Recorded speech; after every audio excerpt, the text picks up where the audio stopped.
Bom, estamos ao vivo aí, vamos conversar com o técnico Maurício Barbieri do Red Bull Bragantino. Barbieri, Eberson, boa noite, mais uma vez prazer falar contigo. Queria aproveitar e pedir para que você fizesse uma avaliação, essa sequência de invencibilidade, e queria te perguntar o seguinte: em 24 horas, ontem o Atlético Paranaense goleou o Flamengo e hoje o Bragantino vence o Sport com mais uma grande apresentação e pelo mesmo placar. Dá para dizer que essa é uma nova realidade do futebol brasileiro, pois hoje os dois clubes, inclusive, são exemplos de organização dentro e fora de campo? Boa noite. Boa noite, Eberson. Boa noite a todos os ouvintes. Prazer estar falando com vocês. Em relação ao jogo, eu acho que a gente fez um bom jogo, fez um jogo seguro, um jogo em que a gente conseguiu com que ele se tornasse, vamos dizer assim, mais fácil do que a princípio ele seria, né? Porque a equipe do Sport vinha numa sequência de jogos aí se defendendo bem, com uma boa defesa, e a gente conseguiu abrir o placar num lance que a gente até estudou também bastante, de escanteio, parecido com os gols que o Palmeiras acabou fazendo, né? Lá no Allianz. E aí a gente, enfim, deixou escapar em alguns momentos o controle do jogo. A gente conversou sobre isso no intervalo, alguns erros em excesso, que aí possibilitaram alguns contra-ataques deles. Mas eu acho que, no geral, a equipe se comportou muito bem, fez um grande jogo e foi mais do que merecedora do resultado, né? Em relação ao que você citou das equipes, é difícil dizer. Eu acho que o momento, eu compreendo que o momento possa nos levar a pensar assim, dessa maneira. Eu concordo que as duas equipes são modelos aí de gestão dentro e fora de campo, sempre muito organizadas, tanto na maneira de conduzir as questões extra-campo do futebol, como também a maneira como conduzem os seus trabalhos, né? Embora eu ache que haja algumas semelhanças, eu também acho que existem algumas singularidades, né? O Atlético também costuma colocar muitos jovens para jogar, mas tem já uma base aí que vem de alguns anos, que acabou até sendo campeã e tal. Eu acho que são dois grandes trabalhos. Fico feliz que as duas estejam na final, e do nosso lado a gente vai fazer a nossa parte e o possível para que a gente possa voltar com o título. Barbieri, Silvio Loredo, Futebol Total. Boa noite, prazer em ouvi-lo mais uma vez. Parabéns pelo resultado. E um fato me chamou a atenção, Barbieri. São 3 jogos em casa: Atlético Goianiense, São Paulo e Sport Recife. 3 vitórias, e seu time teve variações na maneira como conquistou essas vitórias. Podemos dizer que foram 3 jogos com características totalmente diferentes. E seu time se adaptando, seu time jogando até de forma diferente. Hoje, em alguns momentos, teve até menos posse de bola do que o Sport. Enfim, o seu time está se adaptando e também está criando variações diferentes. E até que ponto isso pode também ser importante para a final da Sul-Americana no dia 20 de novembro? Bom, boa noite, Silvio. Sim, a gente tem alternado, tem buscado variações, não só em função da maneira como o adversário se apresenta, mas também em função do momento, né? A gente tem tido dificuldade aí para estar contando com todo mundo nas últimas rodadas, então muitas vezes ausência por lesão, outras por cartão, enfim, a gente tem tentado sempre encontrar a melhor maneira de enfrentar os adversários. Eu acho que é importante, a equipe ganha variações, ganha possibilidades de alternar durante o jogo. Em alguns momentos a gente acaba sentindo um pouquinho, porque os ajustes acabam não ficando tão finos, tão detalhados, né? Eu acho que no jogo de hoje, em alguns momentos, a gente estava praticamente jogando com 2 centroavantes, e em muitos momentos faltou algumas movimentações para abrir um pouco mais de espaço. Mas eu fico feliz e muito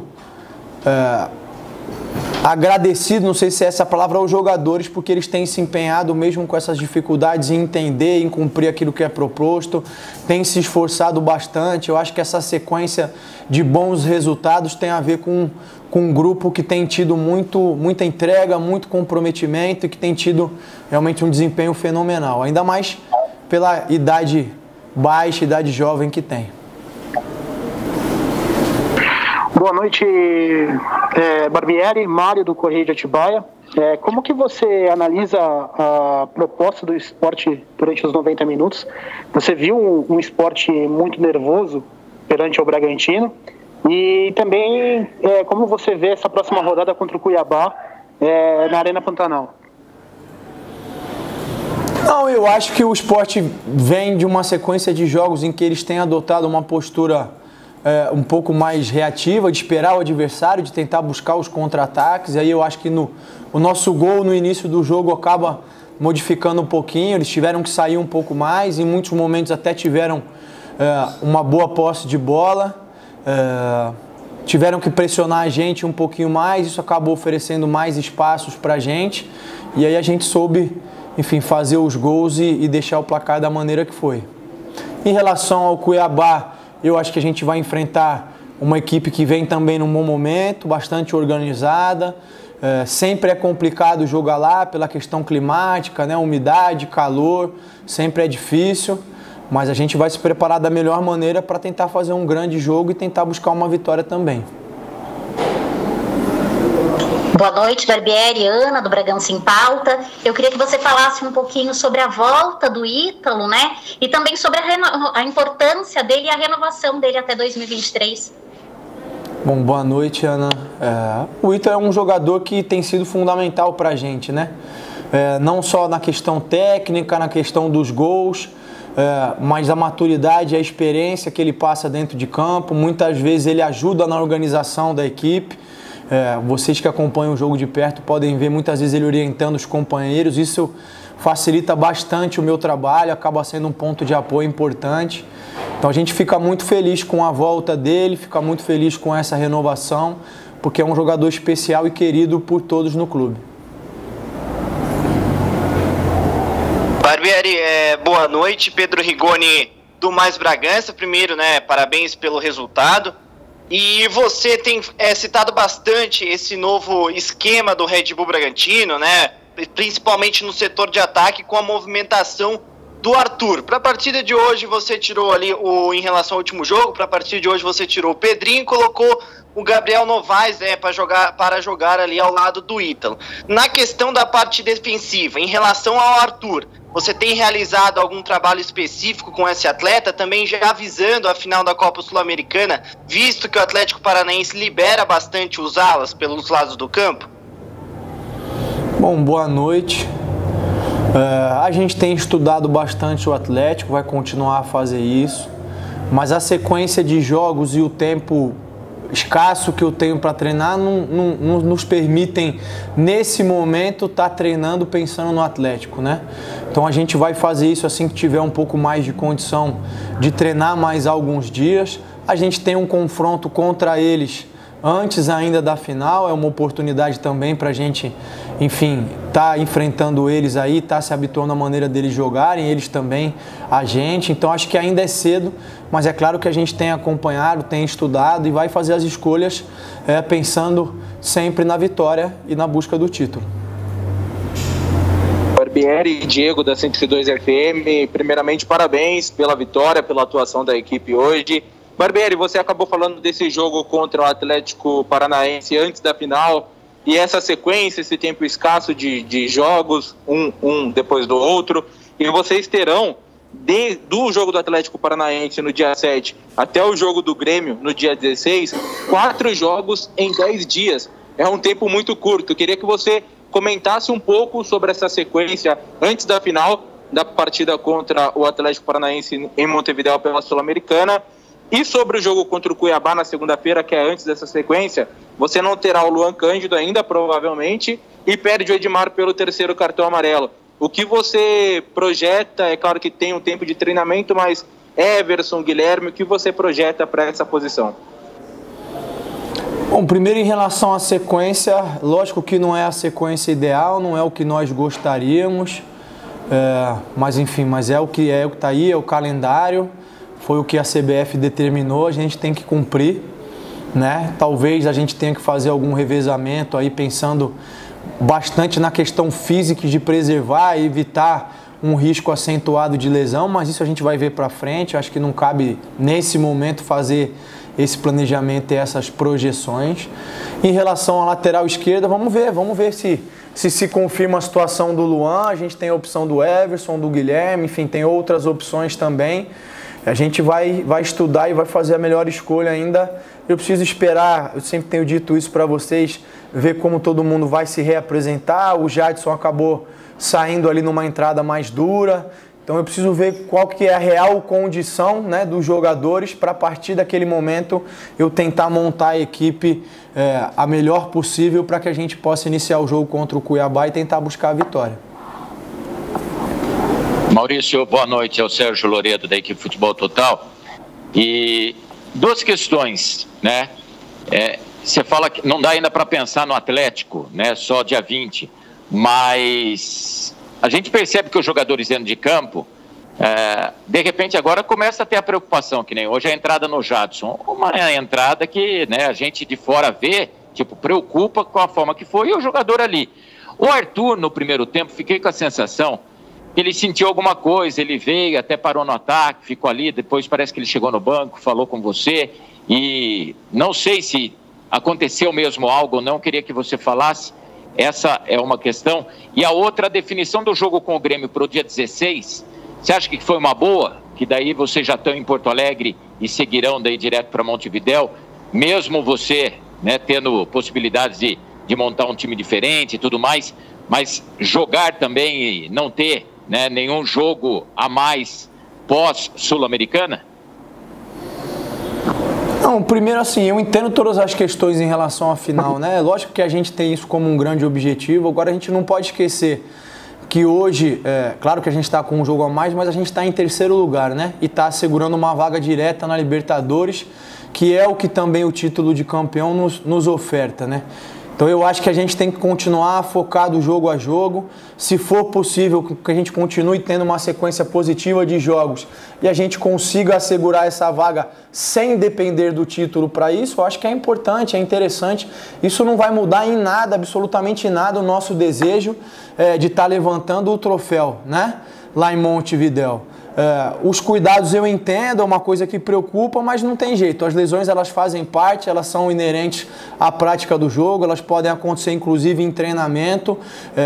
O que seria muito ruim seria todo mundo começar a tirar o pé agora, fazer menos, começar a se poupar, porque aí a gente não chegaria daqui a 20 dias numa boa condição competitiva, que é o mais importante, né? A gente precisa chegar bem, competindo, e a melhor maneira de fazer isso é competindo em bom nível, jogando em alta intensidade, para depois pensar na final. Em relação ao Arthur, não, ele saiu aqui só para trocar a chuteira, eu acho que ele devia estar escorregando ou algo assim, e depois lá também, uma hora que ele abaixou ali no ataque, acho que ele estava arrumando alguma questão relacionada à chuteira, mas ele acabou não falando nada comigo não, de lesão, nem nada disso não. Em relação ao jogo do Grêmio, apesar da gente estar próximo lá, não ser uma viagem longa, o que é benéfico, eu considero que a marcação é equivocada, né? Eu acredito que deva ter tido algum tipo de pressão, de repente até por parte deles, pela situação que eles encontram, para não ter a mudança do jogo, porque o mando é deles, né? E a gente fica numa saia justa ali entre poupar ou não poupar, num jogo próximo da final. Mas eu acredito que passando da final, pelo que eu vi ali, pelos jogos que vão restar para nós e pelo número de datas disponíveis, a gente conseguiria jogar esse jogo para frente. E aí, claro, para nós, eu estou falando isso para Red Bull Bragantino, seria benéfico poder ter a semana livre, né? Mas o fato é que o jogo está marcado e a gente vai seguir dessa maneira. Barbieri, boa noite, Tarso Cacossi da 102 FM. Você, nos últimos jogos, vinha utilizando o Arthur, principalmente nos finais dos jogos, por dentro, né, com mais liberdade, para encostar no centroavante, o Gabriel Novaes sempre entrando pelas beiradas, pelo menos na grande maioria das vezes. Hoje, por que é que você acabou, entre aspas, invertendo, né? Por que é que o Arthur não teve mais liberdade para atuar por dentro e o Gabriel Novaes não começou na beirada? E uma segunda, em relação à condição clínica dos jogadores entregues ao departamento médico, o que foi passado para você até o momento sobre Lucas Evangelista, sobre Praxedes? Eles voltam ainda a atuar no Campeonato Brasileiro ou estão sendo aí resguardados para a final da Copa Sul-Americana? Bom, primeiro, em relação à primeira pergunta, O Gabriel, quando vinha entrando atuando mais pelo lado esquerdo, né? A gente tinha o Coelho hoje e eu não queria trocar muito o Coelho, colocar ele pelo lado direito, porque acho que ia mudar demais o jogo que ele está habituado. Então a ideia de manter o Arthur onde ele vinha atuando e deixar o Gabriel por dentro era deixar todo mundo mais próximo do seu habitat natural, vamos dizer assim, né? Onde eles estão mais habituados a jogar. E também ganhar a presença diária com o Gabriel, porque a gente já imaginava que o Sport fosse esperar um pouquinho mais. Então a gente já imaginava que ia precisar um pouquinho mais de peso na área para as bolas cruzadas, enfim. Tanto é que aí o Gabriel, até por conta do desgaste físico, a gente optou por tirar no intervalo e entrou o Alejandro ali fazendo uma função próxima ou muito parecida, né? Em relação ao segundo ponto do departamento médico, eu espero sim que o Praxedes e o Lucas possam estar à disposição antes, até porque eu acho que seria muito arriscado levar eles com um período tão grande de inatividade direto para um jogo decisivo, né? A gente não pode esquecer que existe uma condição que é a condição clínica, existe outra condição que é a condição competitiva, né? A partir do momento que o jogador fica muito tempo sem jogar, sem estar treinando com o grupo, ele perde condição competitiva e o que a gente precisa numa final, num jogo único, é que os jogadores estejam o mais próximo possível da sua condição competitiva ideal. Agora, eu não tenho datas e prazos objetivos para passar para vocês, aí eu sugiro que vocês depois procurem a assessoria do clube aí, de repente até o próprio departamento médico pode se manifestar nesse sentido.